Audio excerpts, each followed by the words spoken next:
It begins in 1872 at the Knickerbocker Hotel in New York City. Led by Dr. Walter Fleming and actor William J. Florence, 13 Master Masons form a social club. For fun, they create a mysterious Near Eastern theme. It's called the Ancient Arabic Order Nobles of the Mystic Shrine, and the popularity soars. By 1880, there are 7,200 members and 48 temples. By 1900, there are 55,000 members and 82 temples. In 1922, they build the first hospital in Shreveport, Louisiana, and commit to the mission of helping children with polio. Soon, there are 22 hospitals, and the medical mission grows. This is the story of this extraordinary brotherhood and how it has changed the world. Shriners, a history of brotherhood and compassion.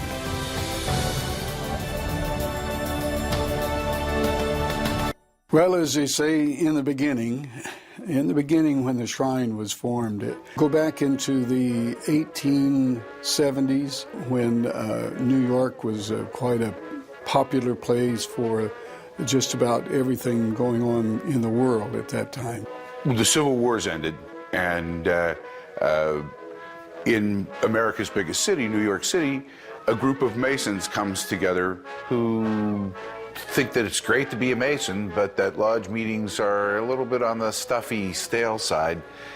They meet regularly for lunch at a place called the Knickerbocker in New York City, Manhattan, and decide that they need to form a club that will require you to be a Mason to be a member of it. We had two very prominent people who were really the movers and shakers to start the organization. Billy Florence, who was a very famous and well-known actor at that time, and Dr. Fleming, who was a very prominent physician in New York City. They were familiar with some of the customs and culture of the Middle East, and they decided that they would wrap this club that they were about to form around an Arabian Nights sort of pageantry kind of theme. And so the Ancient Arabic Order Nobles of the Mystic Shrine is born as a social club for Freemasons in New York City. It grows from there.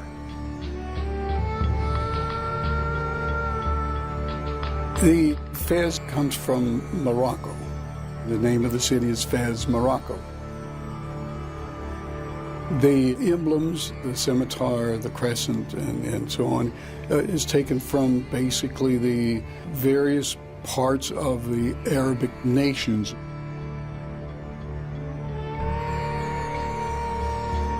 It was the mystique part of it, I think, that was intriguing to a lot of people, both outside of Masonry and inside as well, of course. That was, I think, a great drawing card. This is the way the men socialized. They quite often socialized without their wives, without their children, and so this was in keeping with what they did. But it was a great fellowship organization, and they really knew how to give great banquets and had good cigars at their festivities, and it was a lot of fun. In the various communities, wherever these shrine temples were located, they were very charitable, just like other parts of Masonry, had been in their basic blue lodges. Shriners should have a one central charity that would benefit what was needed so badly in society at that time, and that was for treatment of children with polio. In that day, polio was the scourge of the nation. Many, many children were affected by polio and crippled for life. The Bubbles speech. That was a speech that was given at an Imperial Council session during a debate over whether a hospital should be founded by the Shriners and operated as a charitable institution. He sang a little bit of the song and quoted from it and challenged his fellow delegates to stop blowing bubbles and to finally do something about this. I was laying in bed yesterday morning about 4 o'clock. Some poor fellow who had strayed from the rest of the band stood down there under the window for 25 minutes playing I'm forever blowing bubbles. Indeed, they voted in 1920 to establish the first Shriners Hospital, and in 1922, the first hospital did open in Shreveport, Louisiana. So they were finished blowing bubbles, but they weren't finished having fun. But now it was fun with a purpose. And of course, after that hospital, then they kept building more and more and more all across North America at that time.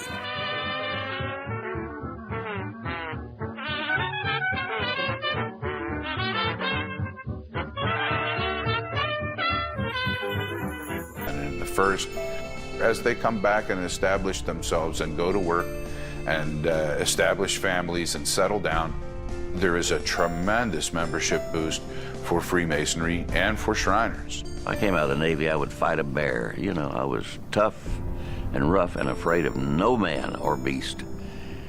But it humbled me, and I looked at myself and I said, what do you want to do with your life, man? Where are you going? It's difficult to sum it up in a few words, I guess, but being a Shriner has given me that opportunity to do something for others.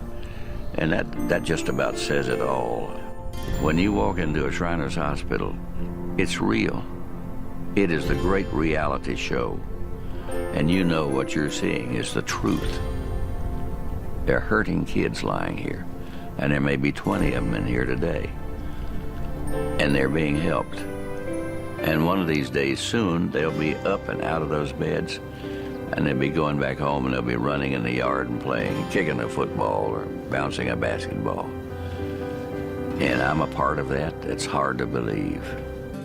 You walk into a Shriners Hospitals for Children anywhere in the United States, or Mexico or Canada, of course. It's a happy place. It's bright, it's lit, there's colors, people are laughing, the environment is so different. And I think you're starting to see now, other hospital systems have seen what that does. When you bring a positive energy and you bring a positive outcome, everything else flows. And it's like I said, I used to love going to the hospital. People don't say that. Shriners Hospital has always been home. I have 2 homes, so I'm very lucky. As far as in my life, the whole family made a difference, and Shriners Hospital made a big difference. These are the most dedicated people that you will ever meet because they love what Shriners Hospitals for Children stands for, what we do, and how we do it for our kids. So be no mistake about it. This is the finest medical care that these children can receive in the world.